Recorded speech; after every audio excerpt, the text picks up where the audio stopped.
Das internationale Literaturfestival Berlin legt den Fokus in diesem Jahr auf Osteuropa. Und ich treffe heute eine Autorin, die exemplarisch für diesen Schwerpunkt ist. Valzyna Mort erzählt uns in ihren Gedichten von Weißrussland und ihrer Heimatstadt Minsk, aber auch von ihrem Leben zwischen den Kulturen in Ost und West, denn heute lebt sie in den USA. 1981 wurde sie in Minsk geboren und ist übrigens die erste Lyrikerin, die einen zweisprachigen Gedichtband auf Weißrussisch und Englisch herausgegeben hat. Factory of Tears, Tränenfabrik heißt das Buch und es ist 2009 auch auf Deutsch erschienen. Oh, really?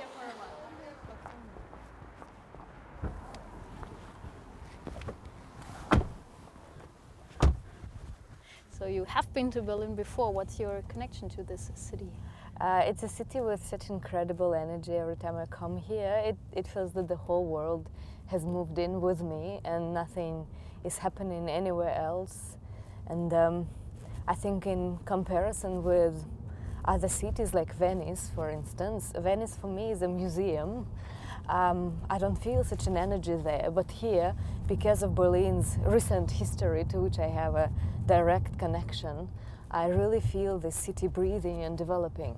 And how did you experience the festival now? Oh, it's wonderful, absolutely wonderful, because this time the focus is Osteuropa, and so it's incredible to meet so many writers writing in other Slavic languages. Today you live in the USA. What do you miss the most of your home country? I think that it's such a feeling that I cannot really put my finger on and say this is exactly what I miss and go and get it. I think that what I miss is not sometimes a place, but time that has passed by. I miss not to be a child anymore and not to see the world through the eyes of the child. So the long distance to your family is not the reason that they come up in your poems, or is it somehow the reason? Or would you write about your grandma as well when you were still living next to her or close to her, or your mother?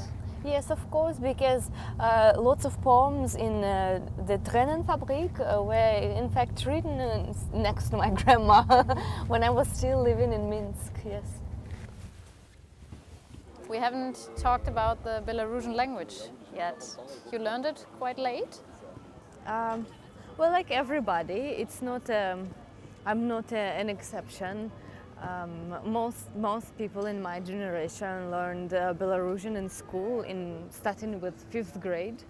Even though we do hear it around as children, sometimes from TV, sometimes from the radio. So when we come to a classroom, we have some idea of what we're studying.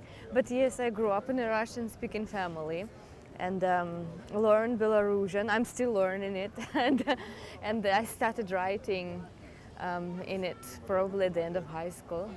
But was it always clear for you that you wanted to write your poems in Belarusian? No, even when I started writing already, it was still not clear to me what I was doing. The clarity came much later. I studied music and I thought I would become a musician. And when I started writing in Belarusian, it was the musicality of the language, the softness and the way that the sounds talk to each other. That's what attracted me to this language.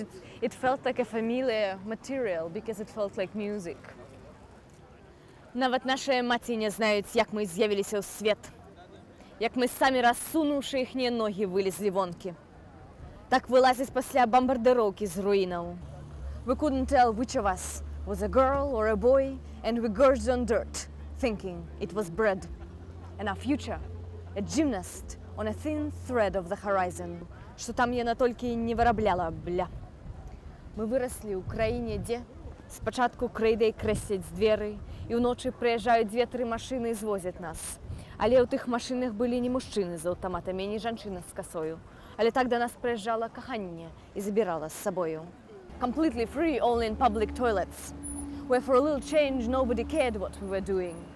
We fought the summer heat, the winter snow, and when we discovered we ourselves were the language and our tongues were removed. Tränenfabrik, that's the German title of your book of poetry. How does that sound for you? a different language.